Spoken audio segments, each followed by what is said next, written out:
Hi everybody, I have another video for you this week. So today we are going to be talking about the differences between two very popular verbs, very common verbs in Spanish, and those are ser and estar. So for this presentation, you don't need to write anything, you don't need to fill out the notes. You're just going to sort of watch this presentation as an introduction. So it's just a lot of explaining, and then there's some examples at the end. So ser is a verb that we learned in 7th grade. So it's used mostly for these two bullet points here. So to tell who the subject of a sentence is or what they're like. So it could be a person or it could be like a book or a class, right? And you would be using that to describe something about their character or their personality or what they look like. Something like that, or to describe origin, profession, and basic characteristics. So origin is where somebody is from, profession is somebody's job, right? What they do for a job. And then again, characteristics are things about them. So maybe like the color of a book or something like that. Ser is permanent. So if you think about these things that were on the prior page, they don't really change like from day to day, right? Can you move your house, your residence? Yes, but that's not something that you move. Like you don't move to a new town, a new house every day. You don't change your job every single day. Can you change those things over your lifetime? Of course you can, but for the most part, those don't change every day. And so we have a couple examples here. So some of these you should recognize from last year. So yo soy alto y moreno. So I am tall and I have dark hair, right? Those are character, describing the way somebody looks, character traits, I guess, physical features. Yo soy estudiante. I'm a student. That you could sort of think of as your profession. It's your job. You're a student. Yo soy de Somerville. I am from Somerville. So that could be origin, right? Telling where you're from. Or you guys, most of you would say yo soy de Linfield or yo soy de Boston, right?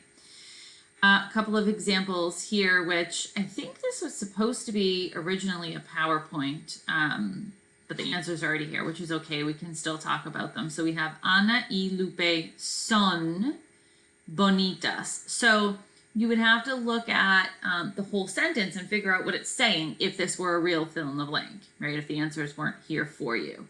So this is saying Ana and Lupe are beautiful, right? So that is a physical characteristic, the way somebody looks. So you're going to use ser. That's something permanent.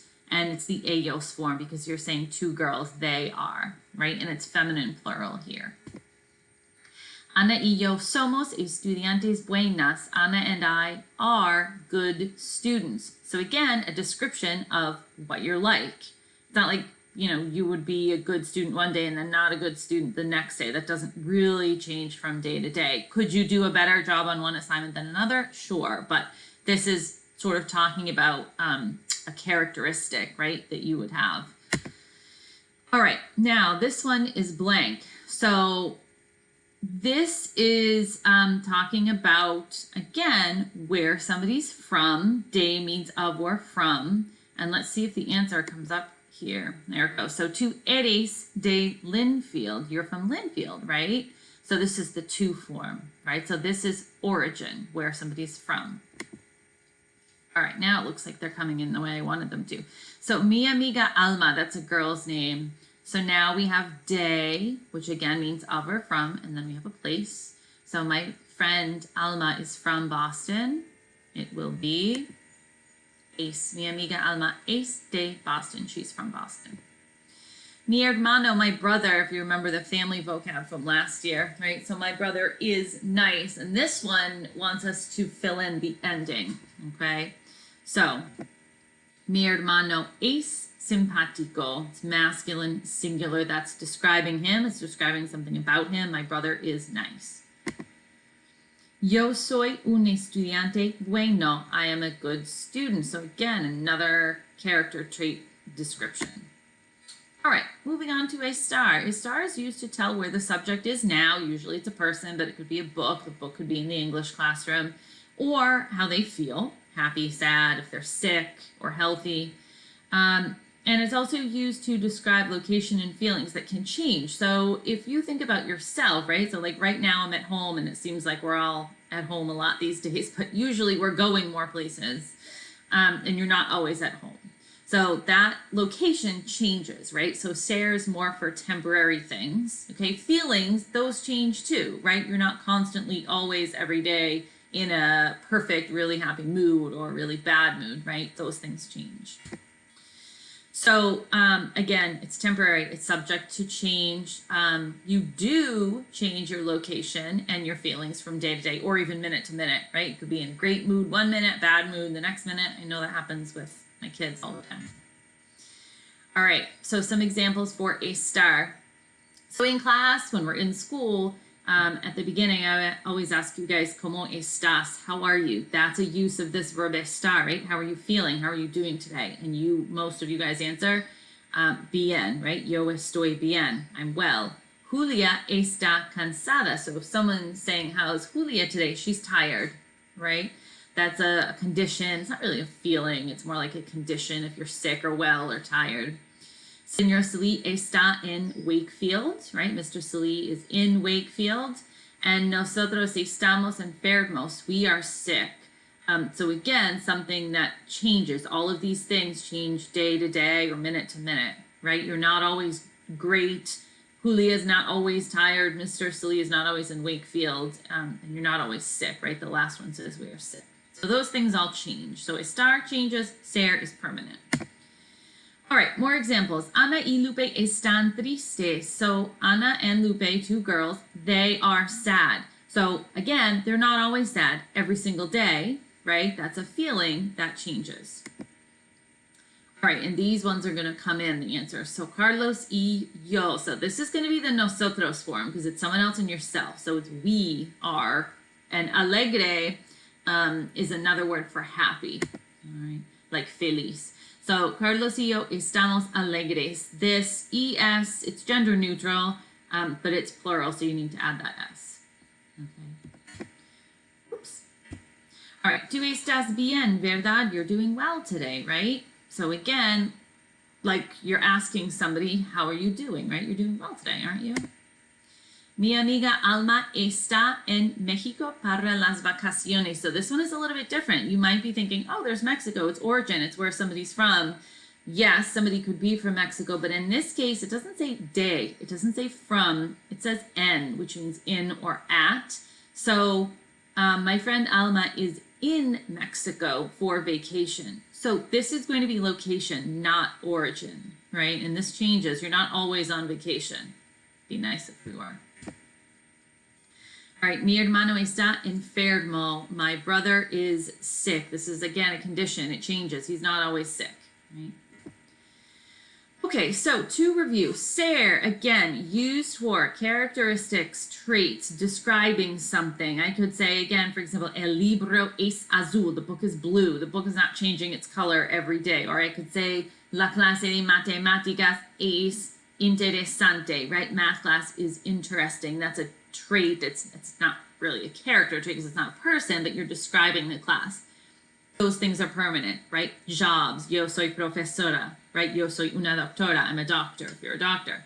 And estar is used sort of for the opposite. So feelings, location, things that are temporary, things that change, right?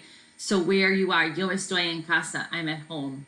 That would be location or feelings. Yo estoy bien, yo estoy muy mal. I'm really not doing well today, right? Those things change. So more examples here. Mi abuela enferma means sick. So think about like what the sentence is saying, right? That's a condition. That's going to change.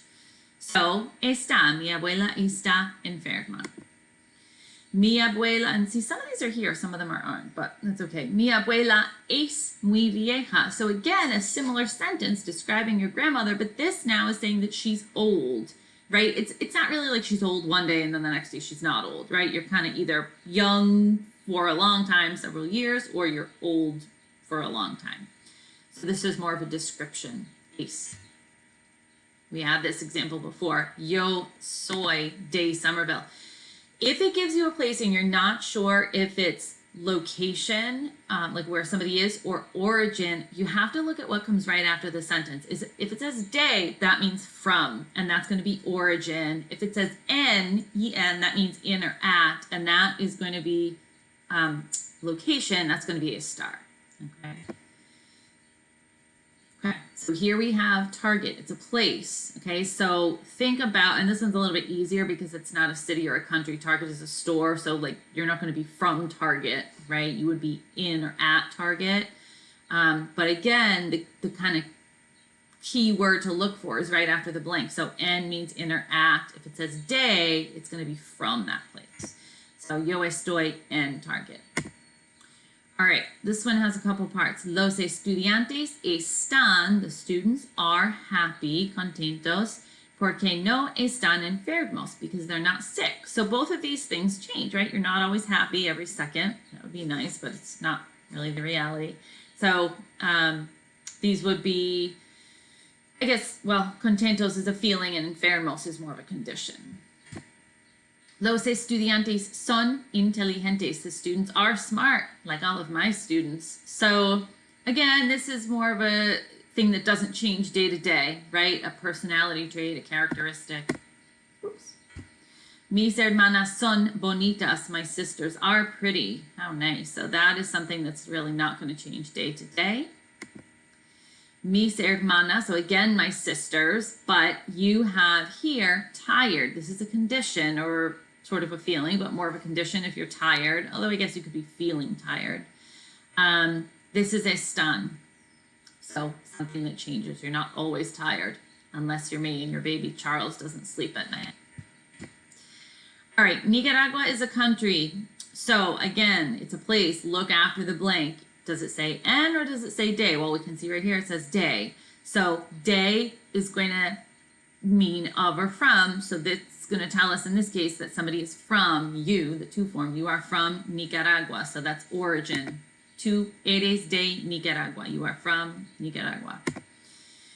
All right, we see two descriptions here, alta y rubia. So that tells us that it's going to be ser, and the to form of ser is eres. All right, now we have a class, right? You are in class. Ahora means right now. So again, it's a place, a class. Look right after the blank. And also, again, just like the target one, this one's a little bit easier because you're not going to be from a class, right? That doesn't really make sense. You would more likely be in a certain class. So, tú estás en la clase ahora. You are in class right now. Okay, so centro comercial is a mall, like a shopping center, like Market Street or, you know, what, the North Shore Mall. So, tú no estás en el centro comercial. Again, this keyword en after the blank tells us that it's location. Nobody's going to be from the mall, right? Okay. Ellos están enojados. This means angry, so it's a feeling. Están, it's temporary. Contentas. Ellas están contentas. Now they're happy. Again, it's temporary. All right. Profesora is a teacher. So this is origin. Yo soy profesora. I am a teacher. That doesn't change day to day. Mi hermano, my brother, and trabajador, you might remember from last year, is hardworking. So my brother is hardworking. Also, it's a character trait, personality, description. Es. Mi hermano es trabajador.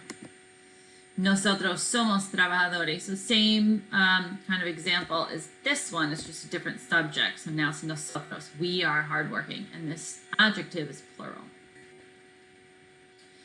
All right, this one has two parts. ¿Cómo estás, Ana? How are you, Ana? And here's her answer. She says, estoy bien, gracias. Y tú. So how are you, Ana? I'm fine, thanks. How are you? ¿Cómo es la clase de ciencia? What is science class like? Or how is science class like, you know, in general? Like, oh, how's science class?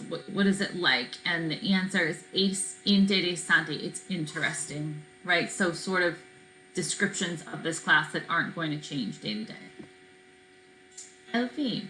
All right, so now what you want to do is print if you want to, the 2-column notes that are attached to the post on Google Classroom, you can also just have the window open on the Google Doc with the notes. You all have your own copy and kind of switch